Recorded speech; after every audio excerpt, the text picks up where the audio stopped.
today is fundamentally changing business communication. Whether in an office or the field, on a webcam or immersive suite, video is increasing communication efficiency and reducing the cost of doing business for companies around the world. Video's popularity, however, has resulted in a host of terms, acronyms, and technologies that can complicate finding the right solution for your organization. What do you need to assess to make the right choice? First, review your applications. Will video be used for face-to-face interactions, content sharing, high-motion graphics, or more? What resolutions and frame rates are needed to ensure optimal experiences? How much bandwidth do you need? What about display sizes and types? And can you ensure the choices you make today will last into the future? Let's take a look at these technical variables and consider how they influence one another in different applications. The first factors most people consider with video are resolutions and frame rates. Right now, you're seeing me in 1080p resolution. 1080 represents the lines of vertical resolution, while the letter P stands for progressive scan, in which all of the lines of each frame appear in sequence. You may also see resolutions like 1080i. The I stands for interlaced, and generally in the world of video, progressive scan is preferred because interlacing causes details to twitter and blur at the cost of image clarity. Now let's compare the impact of resolution and frame rate on an actual video interaction. Lisa and Larry are in a traditional video conference that uses CIF resolution and about 384 kilobits of bandwidth. Now let's see Lisa in standard definition, or SD, which is about 4 times the resolution of CIF and requires about 768K of bandwidth. Notice the level of detail and clarity Lisa has over Larry. Now let's move Larry to 720p, also known as high definition or HD. 720p at 30 frames per second uses about 1 megabyte of bandwidth and is a primary driver behind today's widespread video adoption. In this interaction, Larry's gestures and expressions become immediately more impactful.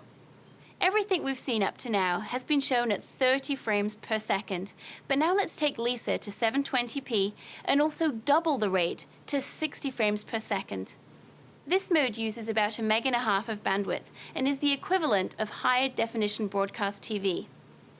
Notice that even at the same resolution, because Lisa is being shown at twice the frame rate, her motions are much smoother. Now let's move Larry up to 1080p at 30 frames per second, which uses about 4 megs of bandwidth. So as you can see, significantly increasing the traffic on your network does not necessarily translate into better image quality. Note, Lisa will appear in better quality as her frame rate remains at 60. This underscores the importance of display size in selecting the appropriate resolution. While increasing frame rate has the same impact on any size screen, the impact of resolution declines in proportion with the display size. For example, PDA or cell phone displays support low resolutions but look great because of their small size. As a rule of thumb, the human eye can discern 1080p only when the display size is equal to or greater than 70 inches, and the viewer is sitting about 10 feet from the display.